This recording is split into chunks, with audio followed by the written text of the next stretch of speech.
et des fois ils peuvent apparaître et disparaître. Alors, ces fantômes-là diffèrent aussi de ce qu'on appelle ici les Ditengu, ou bien les hommes zombifiés. Les hommes zombifiés, c'est des personnes qu'on peut captiver, on peut arrêter. Un Ditengu, on peut le menotter, on peut l'attraper, même s'il possède une force. Mais il arrive qu'on puisse vraiment les attraper et les libérer.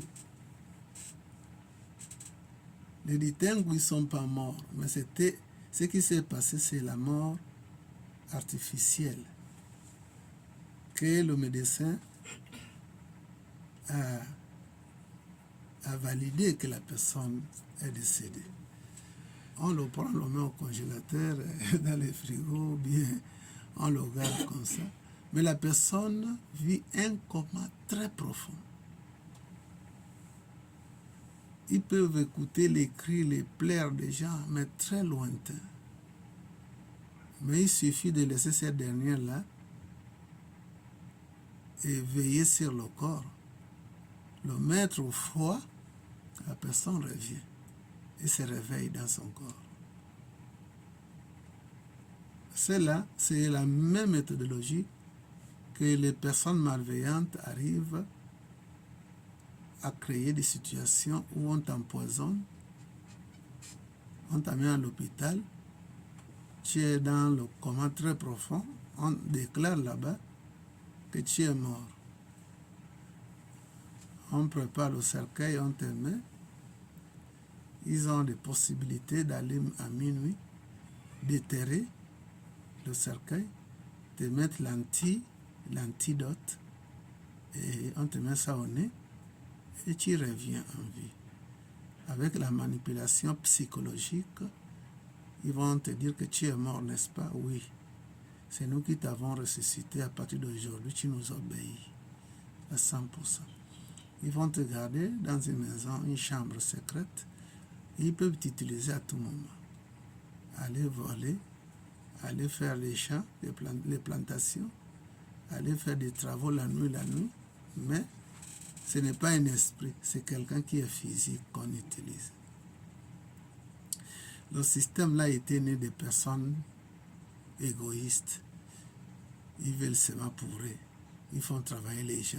Les gens ne reçoivent pas leur salaire. Ça a été né à partir de ça. Voilà pourquoi on peut trouver ces gens-là partout. C'était rentré dans le marché noir. On a plusieurs comme ça, on peut les vendre partout. Au Congo, au Cameroun, au Nigeria et voire même en Europe. Oui? Namasté. Namasté. Moi, j'aimerais savoir comment savoir qu'on développe du magnétisme. Que? Comment savoir qu'on développe du magnétisme? Qu'on développe le magnétisme. Mais le magnétisme, vous avez déjà ça. Même quelqu'un qui n'est pas initié, il a le magnétisme qu'on appelle le magnétisme animal. Mais maintenant, si vous vous faites initier, vous pouvez développer votre magnétisme et travailler avec ça dans le sens du bien. Oui, Maître Daniel, tu voulais dire quelque chose? Oui, c'était juste pour les explications que vous avez eues sont parfaites, mais seulement la question reste toujours là. Est-ce que le fantôme est sujet au karma? Voilà, justement, le fantôme, un fantôme, c'est quelqu'un qui n'a pas accepté sa condition de mort. Et il est resté dans la société des hommes. Maintenant, si c'est ce fantôme-là, avec sa vengeance, qu'il veut tuer les gens qui l'ont tué, s'il arrive à le faire, il crée un karma. Il y a d'autres fantômes aussi qui, peut-être, ils sont morts, mais la mort naturelle, mais ils n'ont pas accepté de suivre l'ange de la mort pour se retrouver de l'autre côté. Qu'est-ce qu'il devient dans la société? Il devient un fantôme. Celui-là, il peut faire du mal comme il peut faire du bien. Donc, le karma est dans tous les niveaux de vie. Même les chiens font le karma. Je vous avais rencontré mon histoire, que je faisais l'eau chaude à ma femme parce qu'il n'y avait personne. La pièce était étroite, donc je ne pouvais pas rentrer dedans. Donc je faisais l'eau chaude, une partie du corps à l'extérieur. Donc un chien est venu me prendre par derrière. Parce qu'avec l'eau chaude, madame criait. Donc j'ai encaissé le coup du chien jusqu'à ce que j'ai saigné abondamment. Mais dans la spiritualité, je me suis dit que c'était un karma, mon karma. Mais j'ai dit, ces chiens-là, c'est une grâce pour toi parce que je ne peux pas te tuer, sinon je l'aurais tué, empoisonné. Mais j'ai dit tout simplement, le ciel va régler ça. Ça n'a pas fait 24 heures. Le chien-là a été acheté par les Kalaba, les Nigériens. Et ils l'ont pendu dans la soirée, ils ont mangé ça. Vous voyez que voilà, le chien, c'est un animal. Il a payé le karma qui n'a pas tardé. Et certains hommes qui font du mal, le mal peut être dans les quelques minutes, on paye ce qu'on a fait. Si nous avons fait le mal à quelqu'un qui est un canal de l'Esprit Saint, ça peut ne pas arriver à 24 heures, on paye ça.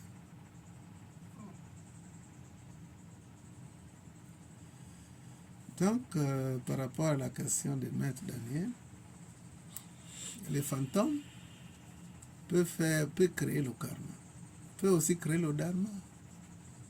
Parce que les fantômes, leur terrain d'action aussi, c'est dans la société humaine. Donc, s'ils créent des actions négatives contre quelqu'un, ils vont payer ça. Merci. La justice, c'est pour tout le monde. Oui? Namaste. Namaste. C'est une question. Oui. Est-ce qu'on peut bénéficier d'un karma ou d'un dharma que l'on n'a pas créé? Bien.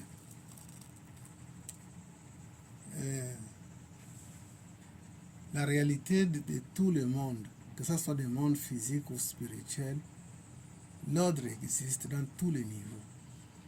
Donc quelqu'un qui n'a rien fait ne peut pas bénéficier d'un karma ou d'un dharma. Parce que rien que la présence de nos vies dans une société, ça veut dire que nous sommes coupables quelque part. Une personne innocente ne peut pas faire partie de la société humaine. Même Jésus, qu'on dit qu'il n'a pas péché, c'est parce que c'est des paroles, c'est un manquement, c'est-à-dire les gens sont ignorants. Personne ne peut vivre sur terre s'il n'a pas de tâche. Merci. Merci. S'il n'a pas de tâche, s'il n'a pas une tâche noire. Il n'y a pas quelqu'un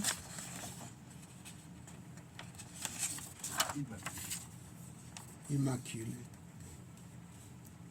Il n'existe personne immaculé. Parce que le fait même qu'on puisse vivre aussi longtemps, ça veut dire que nous avons un prix à payer, nous avons quelque chose à régler. Si nous avons fini avec nos karmas terrestres ou physiques, il n'y a plus de raison d'y vivre. Naturellement, on part. Donc, il n'y a pas une personne immaculée, sans tâche. Tout le monde est coupable.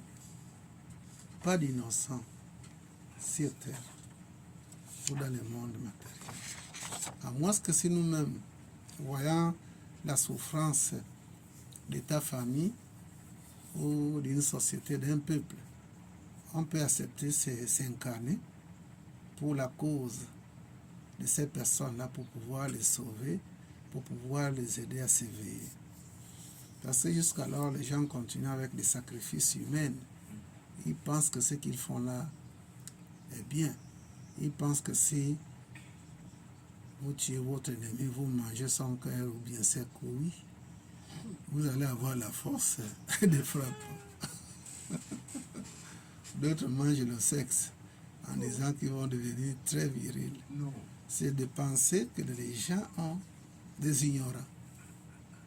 Il faut manger son ennemi. C'est des pensées erronées. Il n'y a pas une vérité dans ça. Les gens continuent à le faire jusqu'à nos jours. Alors, quand on fait comme ça veut dire que nous avons beaucoup de temps à vivre. Et maintenant, il y a des gens qui sont venus, qui viennent pour faire à ce que sa famille puisse sortir de l'obscurité. Que ce n'est pas comme ça. Il y a des gens qui peuvent s'incarner rien que pour ça. Lorsqu'il a terminé son service, il part. Voilà. Donc, par rapport à la question de notre fille, on peut bénéficier du karma et du dharma. Si on bénéficie du karma, ça veut dire que nous avons des actions que nous avons faites qu'il faut régler. Si c'est le dharma, c'est la même chose. Oui? En fait, je pose la question parce que souvent on dit que les actions qui nous arrivent aujourd'hui, c'est peut-être dû à ce que nos parents ont eu à faire dans le passé. Donc, étant donné que nous n'étions pas présents et aujourd'hui on se retrouve à payer ça, c'est pas une sorte de karma qu'on a eu à créer, ce sont eux. Maintenant, comment ça arrive à nous? Donc, c'est un peu... Voilà. Alors, la compréhension qui est là, c'est on peut aller sur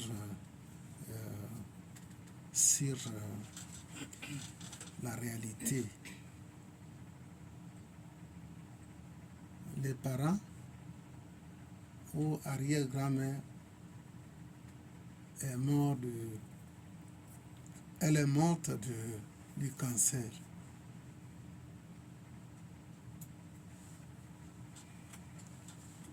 La génération après cette dernière-là vont se retrouver aussi avec le cancer parce que c'est héréditaire. Et maintenant, pourquoi on vient dans la famille pauvre ou la famille qui a une maladie? Une maladie soi-disant incurable. Ça veut dire que dans les vies antérieures, nous avons fait des actions ensemble. Et par la loi de la biologie, on doit revenir dans la loi du karma, on doit revenir dans cette famille, dans un autre âge, dans un autre temps, pour pouvoir payer. Parce qu'un karma familial, c'est justement ça. On ne peut pas échapper, étant donné que vous êtes venu naître dans cette famille. Pour quelle raison? Une famille qui est pauvre, vous venez naître dans une famille pauvre. Pour quelle raison? Ou une famille maladie. Pour quelle raison est-ce que c'est juste? Ce n'est pas juste. Mais c'est juste dans le sens qu'il y a un lien qui vous tient. Toi et cette famille pauvre. Toi et cette famille maladive. Il y a un lien héréditaire qui est là. Où on ne peut pas échapper. Mais si nous prenons conscience, d'accord, en ce moment-là, on peut travailler pour ça, pour se détacher avec une famille maudite.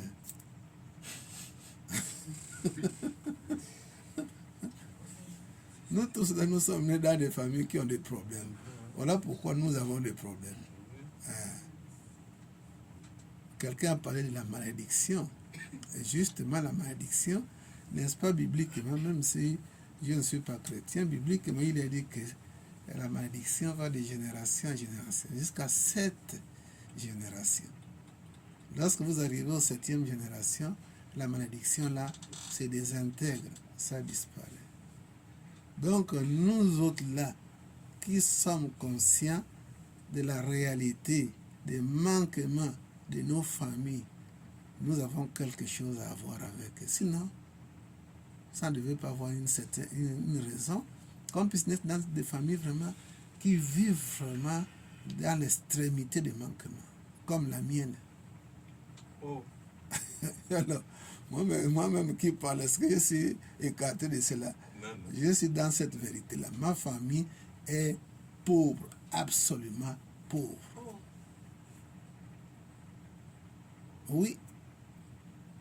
Et pourquoi naître dans une famille catastrophique comme ça? Qu'est-ce qui s'est passé? Qu'est-ce qui s'est passé? J'adore un peu. Qu'est-ce qui s'est passé? Parce que nous avons créé, tu prends un ami, hein? Oui. Vous créez l'amitié avec cet ami-là. Il faut savoir que si cet ami-là a des idées noires, n'est pas épanoui spirituellement, ces problèmes seront tes problèmes.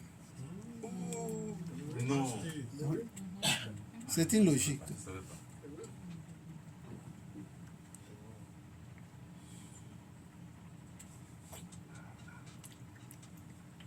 Ces problèmes seront tes problèmes. Qu'est-ce- Tu ne peux pas vivre avec un ami qui a la guigne et que toi tu sois écarté de cette guigne-là. La guigne, c'est la pauvreté. La pauvreté, la souffrance, la malchance. C'est ça la guigne. Maintenant, toi qui n'es pas dans cet ordre karmique, tu peux aider ton ami à s'éveiller. À moins que ce dernier-là soit accroché dans ses vieilles habitudes. Si c'est comme ça, vous vous écartez.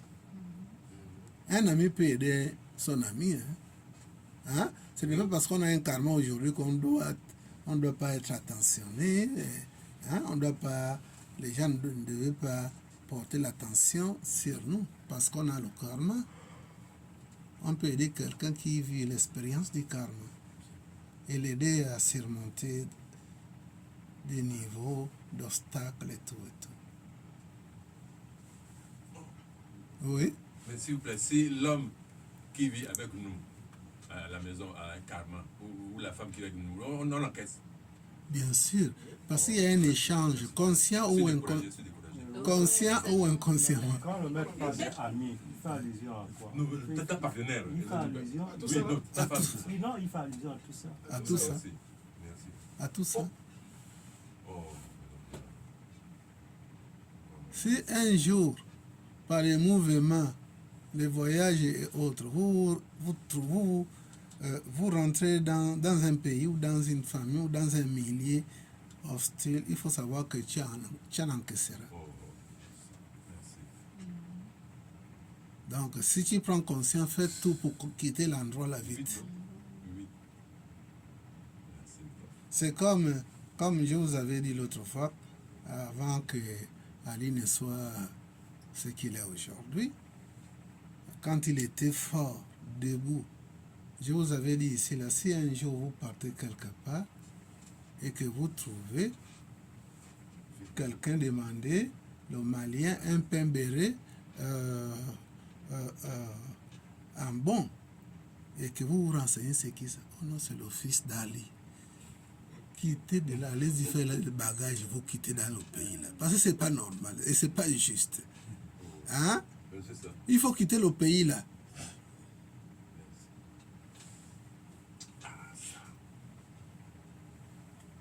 Oui?